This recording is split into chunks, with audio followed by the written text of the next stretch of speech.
All right. Well, good afternoon and welcome to today's webinar, Live Green and Save Green, Energy Programs that Save Money on the Planet. I want to thank you for joining us this afternoon and hope that you enjoy our hour-long presentation that we have for you. Today we have two guest speakers on the line. We have Jackie Falconio with the County of San Mateo, as well as Kirsten Andrew Schwind with Peninsula Clean Energy. And I'll share a little bit more about them as they come online to do their part of the presentation. Okay, well, I am going to hand it over to Insoo Lim with the Office of Sustainability and the Sustainability Academy, and she's going to share a bit more about the Academy programs. Hi everybody, my name is Insoo Lim and I'm a Sustainability Coordinator at the County of San Mateo's Office of Sustainability. And thank you everyone for joining us during your lunchtime. We have some great information planned out to share with you all today in the next hour. So the Sustainability Academy is part of the County of San Mateo's Office of Sustainability, OOS, and the Academy used to be a program under Recycle Works, a separate division within the Department of Public Works, but it merged with the county's Office of Sustainability about 2 years back in July 2014 when the OOS was established. And the OOS's overall objective is to basically promote sustainability in the county through the planning, development, and the implementation of many different types of programs. And as you see on this slide, we provide our programs through our 4 work groups: energy and environment, climate change, water waste reduction, and livable communities. And for those who are interested, the Sustainability Academy falls under the climate change work group. Next slide, please. So through the Academy, OOS is offering no-cost sustainability educational opportunities to you, the members of the County of San Mateo. And the Academy's goal is to raise awareness around sustainability and to really empower you all, our community members, with the knowledge and the right skills to help you promote resource conservation in your communities. And we provide, next slide please. And we provide our community members with many different types of offerings, as you see on the slide. For instance, we have an 8-week master course. We actually just started the 8-week master course yesterday. It talks about all different types of sustainability topics. We also have a webinar series, including this one on energy. We have 3 more lined up for this program year. The next one is on sea level rise in March, water later in April, and transportation webinar in May. We also have workshops that we have planned out for this program year, including one on sea level rise, green homes, green building, green business certification, and a number of home compost workshops. So we'll have some additional information about all those offerings on the Academy website, and please feel free to also give me a reach out to me to get additional information. My contact information is going to be on the last slide of this PowerPoint, which will email out to everyone in the next couple of days. Next slide, please. As for the Academy team here in OOS, Hillary Papendick, she provides high-level oversight and direction for the program. And that's me on the right. I manage the day-to-day operations of the Academy. And we also have, we're also working very closely with Cascadia Consulting Group and their team, including Judy here, who is facilitating this webinar, to provide the Academy offerings to all our county community members. And our team is working really hard to make sure that our community members have the opportunity to take full advantage of this great county program. And back to you, Judy. All right, thanks, Insoo. Okay, great. Well, we are going to go ahead and get started with the first of our guest presenters. So joining us first is going to be Jackie Falconio. She's a resource conservation specialist with the County of San Mateo.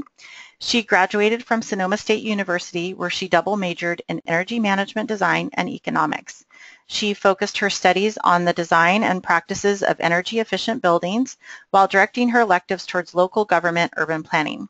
She interned at a local nonprofit agency, which was the Solar Sonoma County, and worked at Tesla as a product specialist to assist opening a new store in Marin. She's now working for the San Mateo County Energy Watch, spearheading their zero net energy initiatives in the county by providing trainings and developing a countywide strategic plan. She also assists local school districts to utilize their state funding for energy efficiency projects.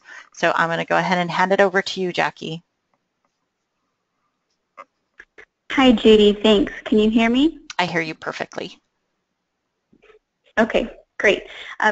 So the first piece of our presentation that I wanted to hit on with energy is who provides our energy? Where does our energy come from?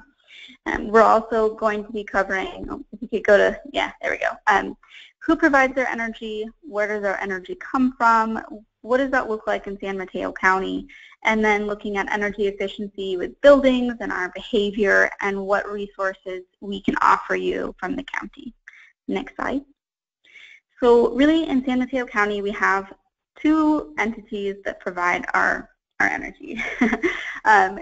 PG&E, everybody kind of has an idea about, and then Peninsula Clean Energy now is generating our electricity. So this graph at the bottom, you'll see a couple times, but Peninsula Clean Energy generates renewable energy, and then PG&E transports that energy to our buildings in San Mateo County.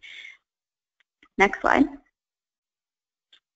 So PG&E is what we call an investor-owned utility and a service provider. They're regulated by the California Public Utilities Commission. They're investor-owned utilities across the state, but PG&E has the largest territory in California. Their goal is to provide safe, reliable energy at a reasonable price. And they not only generate their own energy, but they also own the distribution infrastructure in their territory. Next slide. So this is a snapshot of the energy portfolio at PG&E. This was from 2014, but it's the most recent public data that we have. So they have a fairly carbon-free or low carbon energy usage or energy generation across the country, but they focus on hydro and nuclear, and they have goals set by the CPUC of how much their portfolio must be renewable. So their first goal is to be 33% of their portfolio be renewable by 2020, which they are on track to meet, and their most recent goal is to be 50% renewable by 2030. Next slide. Peninsula Clean Energy, I'm going to do a broad overview here, and we're going to have an expert come on after my presentation, but they're a locally controlled community organization that generates renewable energy to our community through PG&E's delivery infrastructure. Their energy is produced mostly in California, Oregon, and Washington through renewable sources. Next slide. And there's three different levels here. PG&E is about 30% renewables at this point. Peninsula Clean Energy, their base Eco Plus service is 50% renewable, and then you can also opt up to their Eco 100, which is 100% renewable.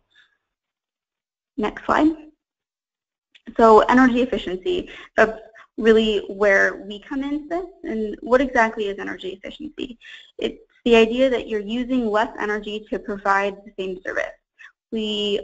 Energy efficiency does not mean you have to lose anything in your day-to-day life. It's just doing it more efficiently and doing it with less resources being put into. Next slide. So in California, energy efficiency is actually the #1 way that we will be supplying future demand in California. That's been set by the CPUC, and being that California is such a high state for immigration into our state, our population is growing exponentially. So we really need to have a better idea of how we're going to meet that future demand of electricity. So energy efficiency is our first goal. Then we want to supplement with renewables and distributed generation. And then as a last resort, we want to move is fossil fuel generation, which we try and avoid as much as possible. Next slide. So in California, we have some really great policies that are coming from the state on how to lower our energy usage and also our greenhouse gas emissions reductions, which is a byproduct of generating energy. So we have AB 32, which is our Global Warming Solutions Act. This act requires that California reduce its greenhouse gas emissions to 80% below 1990 levels by 2050. We also require that a renewable portfolio standard for all utilities in California, where their energy mix must be 50% renewable by 2030. And in California, roughly 75% of our energy usage comes from our buildings. And so we have very strict building codes coming down the line in California, which is called Title 24, and there's an entire section of this code that identifies how energy efficient a building must be. And so in 2020, all new homes that are built must be built to zero net energy, which I'll go into further later in the presentation. And then all new commercial buildings must be zero net energy by 2030. So these are some really strict regulations that are coming down the pipeline here in California. Next slide. So California is kind of the poster child for energy efficiency, and it's really worked for the state in the last 30 years. So you can see in roughly 1975, California started enacting strict energy efficiency regulations in our building code as well as state goals for our energy production. And while our per capita, our population in California has grown substantially, almost doubled since 1975, our energy use per capita has stayed the same, roughly the same, over the last 30 years. And that's pretty impressive saying, you know, now everybody has cell phones and computers and TVs and video games that didn't exist in 1975. So the amount of things that we're plugging in has drastically increased, but our energy use per person has stayed roughly the same. So energy efficiency really does work in California.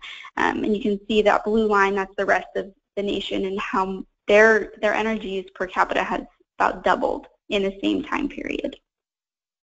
Next slide. And the state provides quite a bit of funding for energy efficiency throughout the state. So on your PG&E bill, you will see a small charge, very few cents most of the time, for a public goods charge. And what that does is that goes to the California Public Utilities Commission, and they divvy it out to the investor-owned utilities specifically for energy efficiency programs. All investor-owned utilities have to provide energy efficiency programs that can include rebates or auditing or new fixtures. It's a whole slew of different options. But so the investor-owned utilities use that fund and provide these energy efficiency programs to the different sectors. They have programs for commercial, residential, industrial, and agricultural customers, and it is really customized to that customer's type of equipment or energy usage. And they also have, we'll go back real quick, the PG&E has strict savings goals that they have to meet each year for the California Public Utilities Commission. Next slide. I guess I kind of, a utility company will encourage you to practice energy efficiency to or above.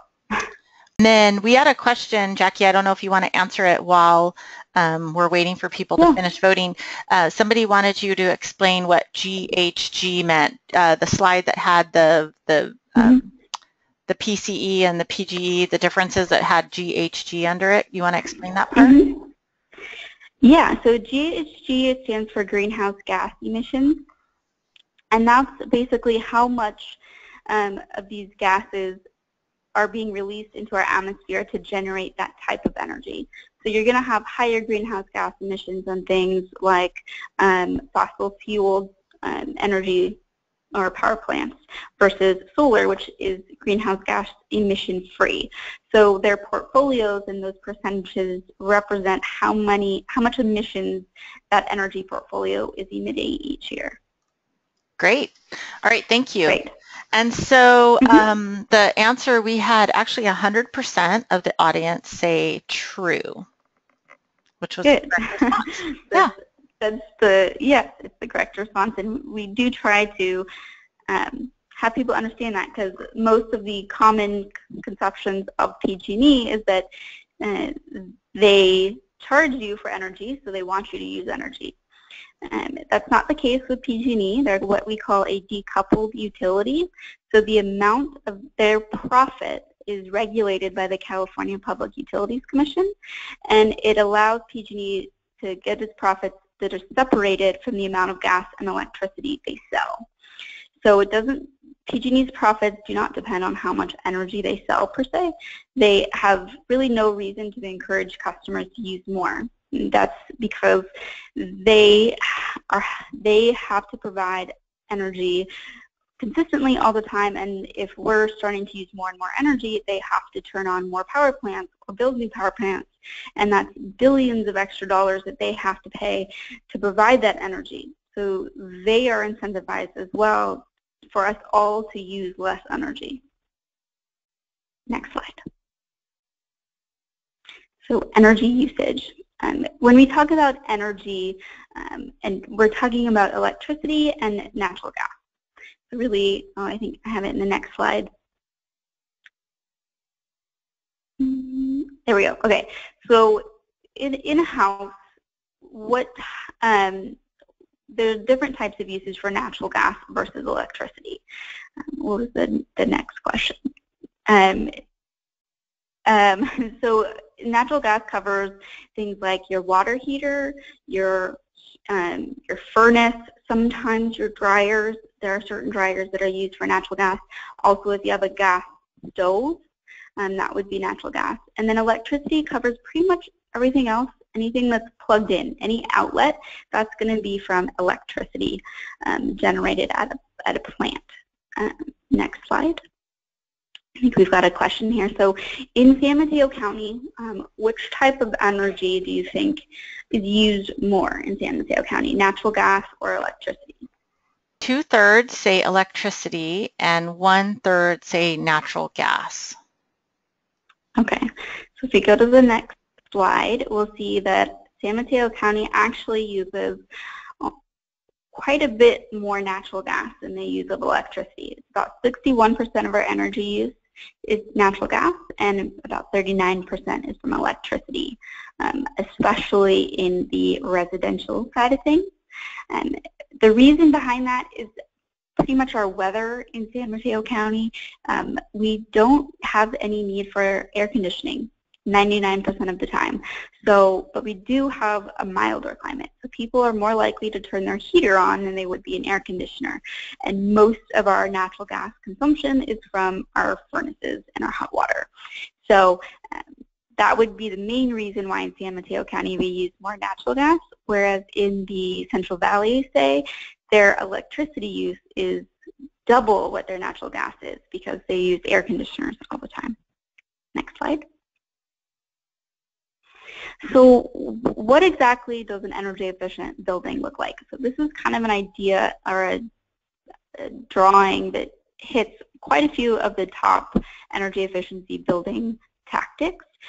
First, before you even think about what you're putting in the building, you need to design your building to be energy efficient. So if it's a new construction building, we like to orient the building in a way that we can use natural phenomenon for heating and cooling.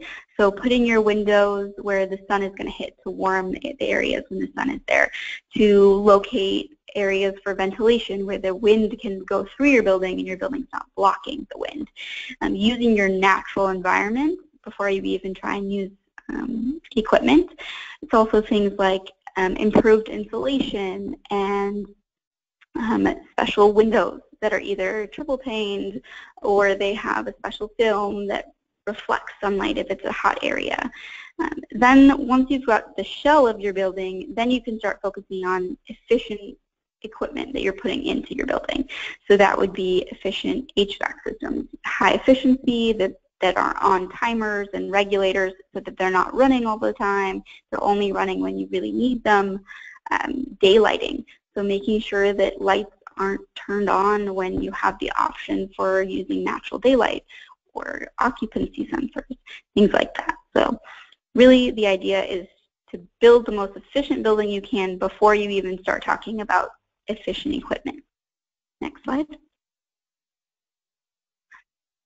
So zero net energy buildings are going to be required in California code for all new homes in 2020. And this is a lot of what I do here at the county. So we actually created a video, quick minute-and-a-half video that I'd like to show you guys. It's kind of an overview of what zero net energy means.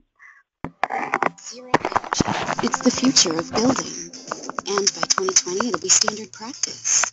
Zero energy buildings use far less energy than typical ones, and they generate the amount of energy they do use through clean, renewable resources like solar power.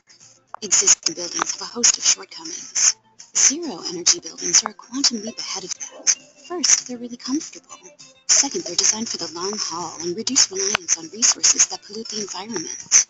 There's more attention to air quality than in traditional structures, and that's good for your health. Plus, the utility savings in zero energy projects are real. You still get a bill, but a much lower one. There are other financial benefits too. Zero energy operation can increase a building's sale price and bring in higher rents. And zero energy building professionals can expand their businesses and be at the front of a rapidly growing trend. How does zero energy work? It's all about using the same design elements you find in a traditional building in a much more thoughtful way. For example, you can make simple design choices that minimize the building's energy needs, like the shape of your building, how you situate it in relation to, and where you put windows for natural ventilation and lighting. You can also maximize the efficiency of everything that goes into the building. For example, you can make sure to properly install high-quality insulation. You can locate plumbing so pipes are short to reduce heat loss, and choose lighting, appliances, and electronics designed to deliver high performance. Zero energy buildings come in all styles and sizes, from single to multifamily, luxury to affordable, and contemporary to classic. So no matter what your taste or budget, you're still in business. Ready to learn more about zero energy? We're here to help. Check out the resources at our website. Okay, so when we're talking about energy usage, there's really three main factors that affect your energy usage. There's your energy asset, which is basically your house or the building that your work is in, and how that is constructed. Then there's all the stuff that you plug in the building, all of your laptops and cell phones and TVs and pool pumps and video games, and there's a lot of things that get plugged in. But the third and almost most important is your behavior with all of these things. So if you go to the next slide. So what does energy efficient behavior look like? Pretty much anything that's plugged in, if you can figure out a way to have it plugged in less, or to have it set on a shadow setting, or a setting where it's not pulling as much. So turning down your thermostat or up a few degrees. A couple of degrees isn't going to make a huge difference, but over the course of a year, 1 to 2 degrees every day can make a huge impact. Turning off lights when they're not in use, turning your thermostat off when you're not at home, being aware of how many things are plugged in at one time, and plugging devices into a plug strip, which can be turned off really easily, and purchasing high-rated Energy Star equipment. I think we've got another question here coming up next. Yeah, okay, so which do you think would have reduced your energy usage more over the course of about a year? Replacing your 10-year-old side-by-side refrigerator, or unplugging your devices when they're not in use? The responses were 75% of the attendees thought it would be replacing a 10-year-old side-by-side refrigerator, and 25% said unplugging devices. Okay, so if we go to the next slide, I've outlined that actually it's more cost-effective and you use less energy by unplugging your devices or turning them off when they're not in use. So a refrigerator typically costs roughly about $2,000, and the difference between a 10-year-old refrigerator and a brand new Energy Star rated refrigerator, your annual savings will be about 262 kilowatt hours, which is roughly $34 over the course of a year. Now, if you address your what we call vampire loads, so that's things that are plugged in all the time, even your cell phone charger that you leave plugged in, even though it's not plugged into your phone all day, if you put those on power strips and we turn them off when we're not using them, we'll save roughly 444 kilowatt hours a year, which is almost $60. But it's free to install. We didn't have that upfront cost of $2,000. So if we go to the next slide, I'll cover a little bit about what vampire loads are. And the vampire load is any device that consumes electricity when it's turned off but still plugged into an outlet.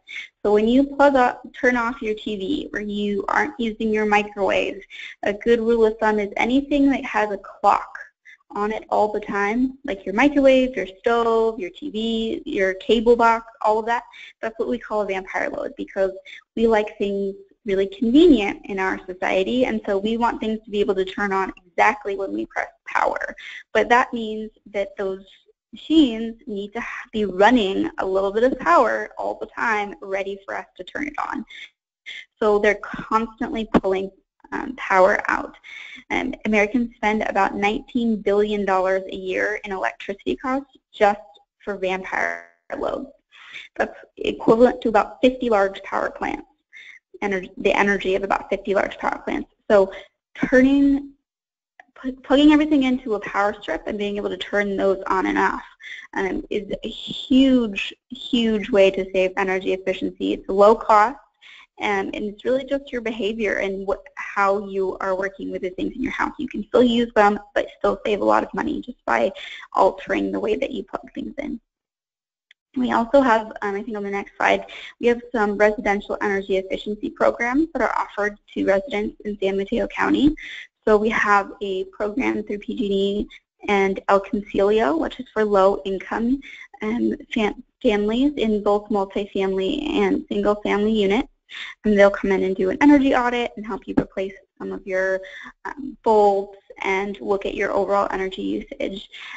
We also have programs for moderate income as well as homeowners associations through our San Mateo County Energy Watch program. We offer turnkey lighting programs to do upgrades to LEDs. We also do that for small and medium-sized businesses in the county. And then through our BayREN program, which is our Bay Area Regional Energy Network, which is also run through the San Mateo County Office of Sustainability, we have single-family and multifamily programs that provide rebates for energy efficiency upgrades like windows and furnaces, new lighting, new appliances, insulation. They cover a host of different types of energy efficiency retrofits for your house.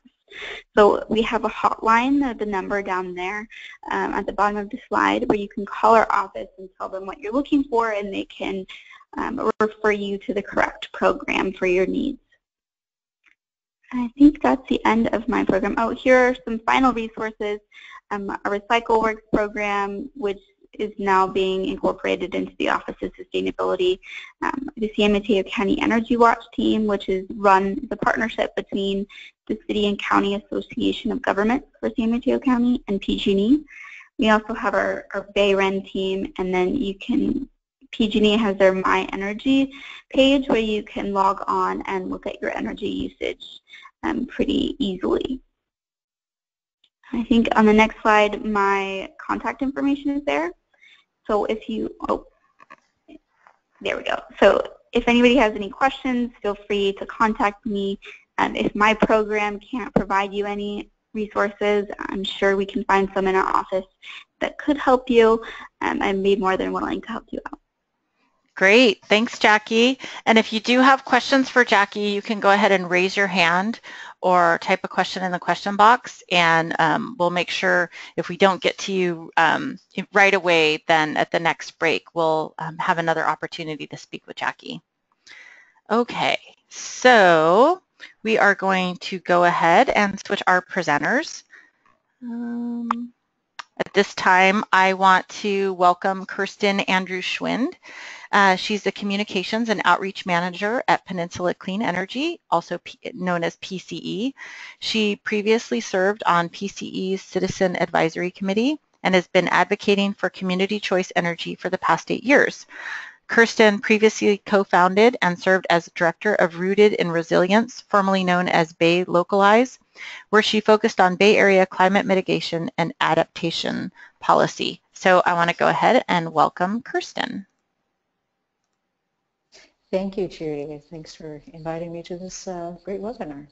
So Peninsula Clean Energy is now San Mateo County's official electricity provider, providing cleaner and greener power at lower rates. And what does this mean? It means that if you're a resident of San Mateo County, you now have a choice of buying your electricity from PG&E or buying it from Peninsula Clean Energy and getting either 50% renewable energy or 100% renewable energy. And so it really means we have more choices. Go ahead and move on to the next slide. The benefits are reduction in greenhouse gas emissions, more renewable content and less carbon in our energy supply, greener choices at cheaper rates for the 50% renewable energy. And this is a locally controlled program that has the potential to invest in our community economically over the long run. So let me explain how community choice works. And Jackie touched on this a little bit a moment ago, but I'll go over it again. Peninsula Clean Energy goes out and buys electricity or generates electricity on your behalf. And then that electricity is then transported through PG&E's wires. So this is a partnership with PG&E.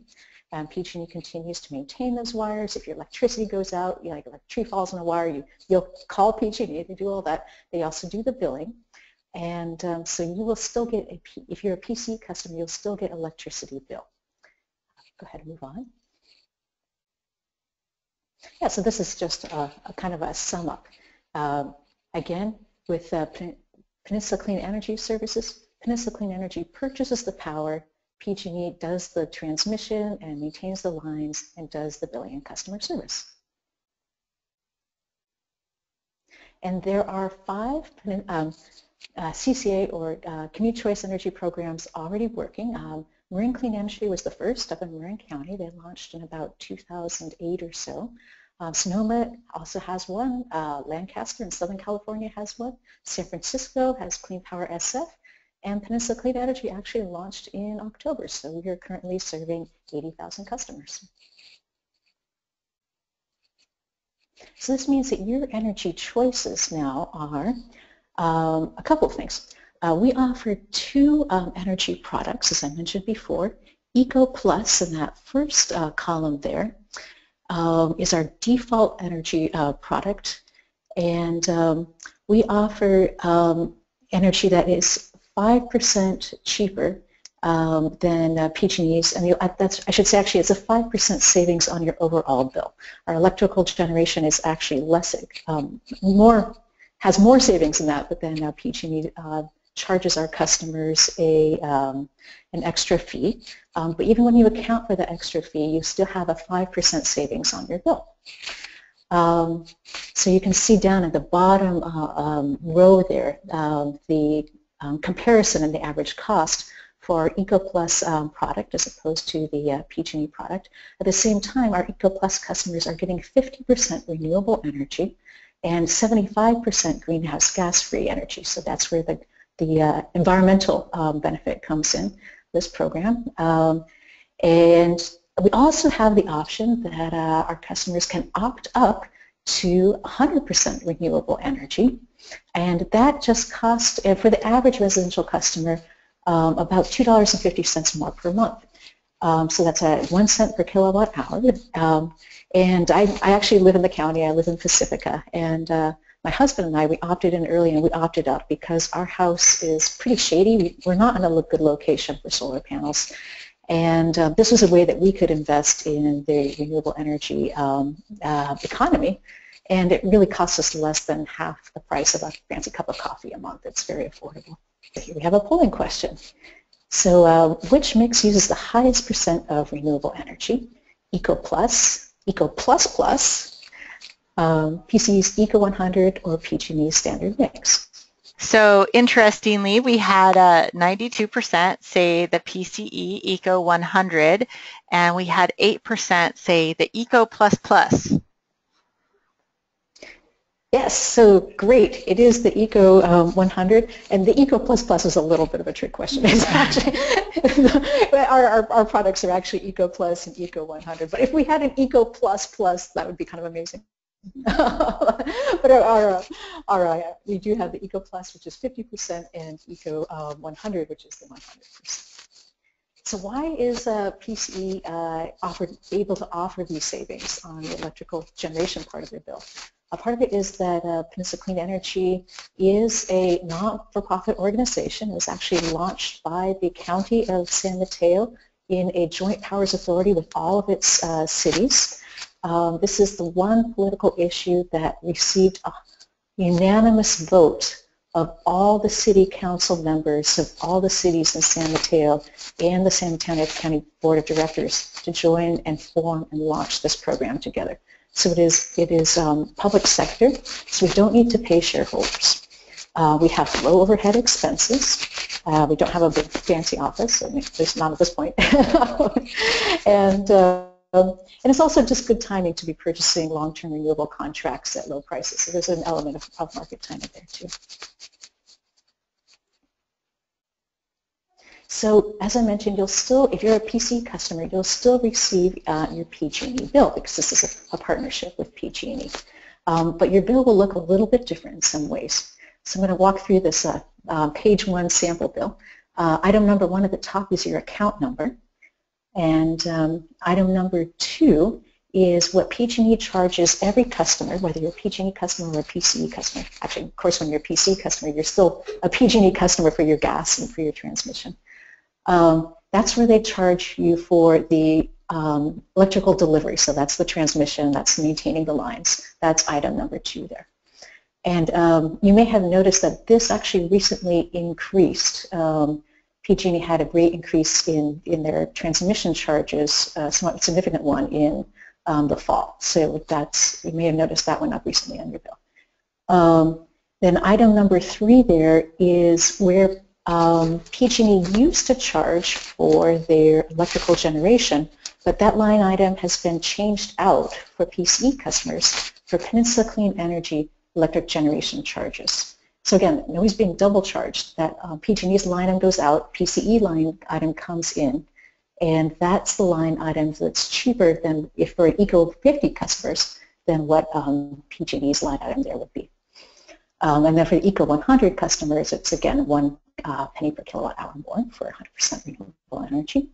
And then the line item 4 is, of course, the total cost.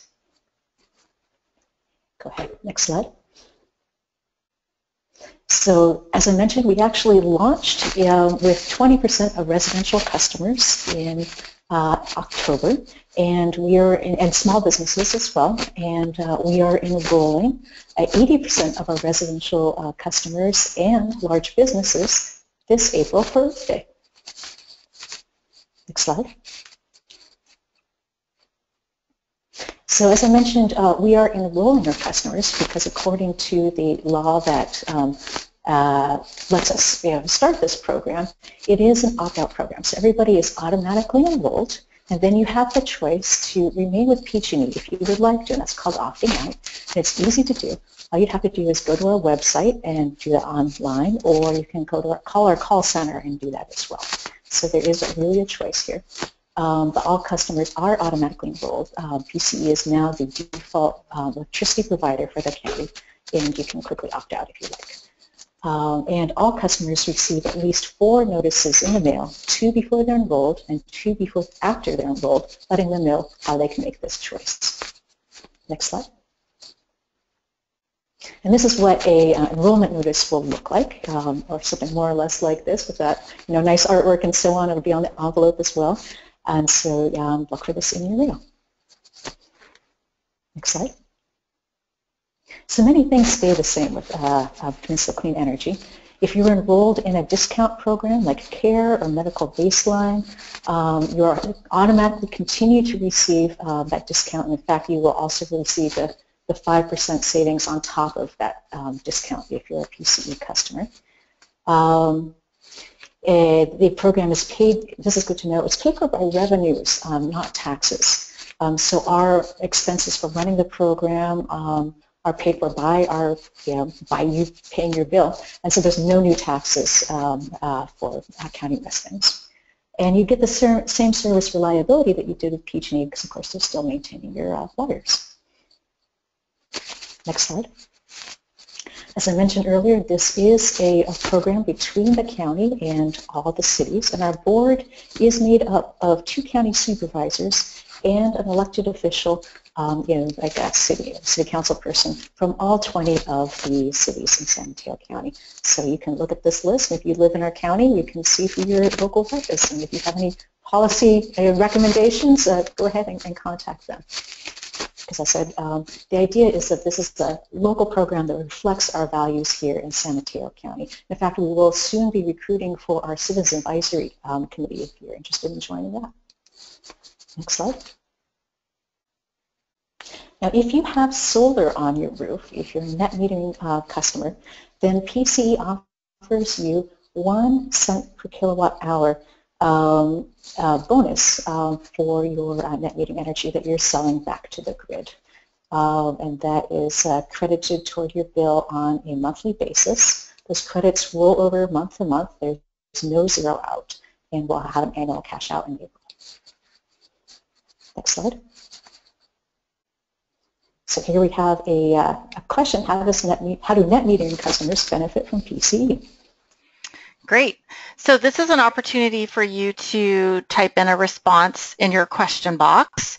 And while you guys are doing that, we actually had a question come up, and I'm not sure if it's for Jackie or for you, Kirsten, but I'll go ahead and read it off, and either one of you can go ahead and jump in there.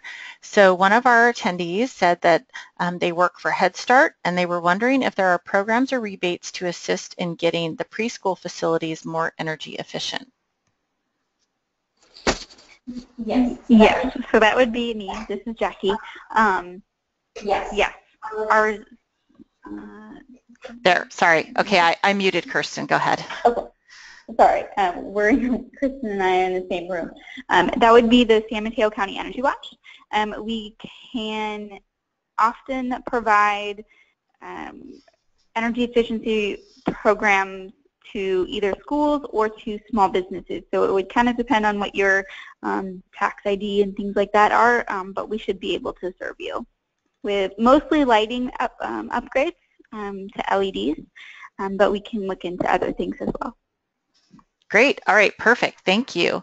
I'm going to go ahead and switch it back to Kirsten while she finishes off her presentation. We didn't get any responses.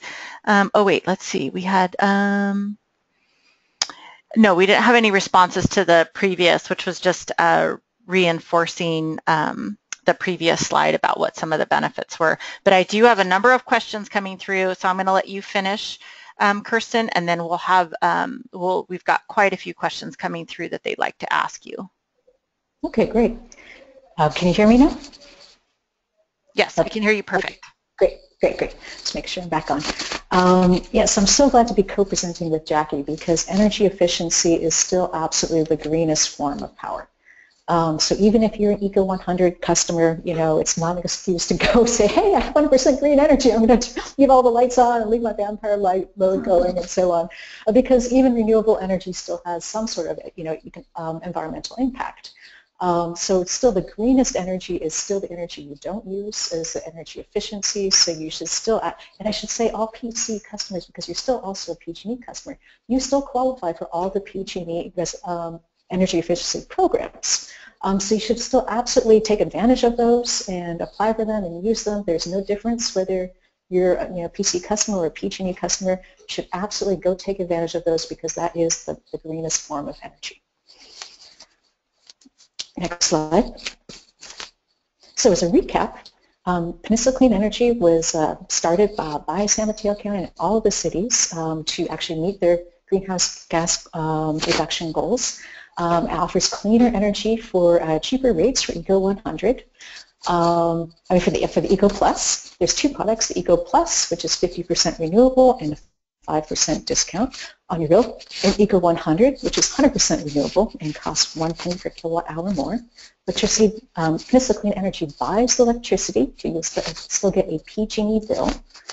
And all San Mateo County electricity customers will be enrolled by the end of April or early May for Earth Day. And if you take no option, you will be automatically enrolled in Eco Plus. And if you'd like to opt up to Eco 100, you can easily do that with your PG&E customer number. You go to our website or you can call our service center and opt up to Eco 100. And I'd also like to note that I'm recruiting outreach volunteers to help get the word out about this program, because we're enrolling 220,000 customers in April, and we need to help get the word out at community events and next door and so on, make sure that people in the county have correct information. So please do contact me. I think my information is on the next slide. Please do contact me if you are interested in volunteering to help get the word about Peninsula Clean Energy. Thank you so much. Great, thank you, Kirsten. So what I'm going to do, I'm going to go ahead and give you a few of the questions that have come through so you guys can start answering those, and then I'll switch back over. We have a few other ending slides before we finish. So let's see, we have a question that says, if a residential or business opt in for, it says for P, oh wait, looks like that got cut off, so I can't read the rest of that. Let's try this one. I am now the Half Moon Bay PCE board rep replacing Deborah Penrose. So I think that's somebody just sharing that they're on the line here. So I don't know. Oh, I need to update that slide. Thank you so much. Okay. And then we have another one that says net metering customers would benefit from PCE only if they did not generate 100% of the energy they use. And I don't know if that's a question or a statement. That is correct. Thank you. Okay. And then, okay, so back to if a residential or business opt in for the PCE, how soon will it go into effect? Oh, if you opt in, yes, that's a really good question. So right now on our website, there is a button you can click for being an early adopter. So you can join right now. I think that we're going to take the button off our website in a couple of weeks, because everyone is being enrolled automatically in April. So if you want to be an early adopter, grab your PG&E customer number and go enroll right now. Otherwise, you'll be automatically enrolled in a couple of months anyway. Okay, great. All right, do we have any other questions? This is a great opportunity. I'm going to finish up a few of the slides on the webinar. So if you do have any other questions coming in, go ahead and either raise your hand or type those in now before I end the presentation. Again, here's Kirsten's contact information. We'll make sure to include both of the presenters' contact information as well as the handouts in a follow-up email. And use contact information if you have any other questions regarding the Academy or the presentation here today. Feel free to reach out to her, and she can get questions forwarded to the speakers as well. So let me check. We do have a few other comments coming through. Let me see what we had. All right, here we have another question that says, have any counties already implemented this program? And I think that was probably addressed to you, Kirsten. Yes. So Marin County started this they were the first to start the program in California. Interestingly enough, the program was actually started in Ohio and in New England. But the first county in California to start it was Marin County. That was in about 2008. And then there was Sonoma County, San Francisco City and County, Lancaster in Southern California. Pretty soon, though, all the counties in the Bay Area will actually have community choice energy. Alameda County is in the middle of launching. Contra Costa County, Santa Clara County are all discussing it. I think Napa and Solano counties have gone in with Marin County. Santa Cruz County is discussing it. So all the counties in the area are moving in that direction. Great. All right, thank you. I don't see any other questions coming in at this time. With that, I would like to say thank you so much to Jackie, Kirsten, and Insoo for your presentations today. Really good information. And I wanted to say thank you to everybody else that joined us during their lunch. We hope that the webinar today provided you some really good information on how you can find out more information and participate in the programs offered through the county. So thanks so very much. We will go ahead and sign off and say have a great rest of your day. Take care.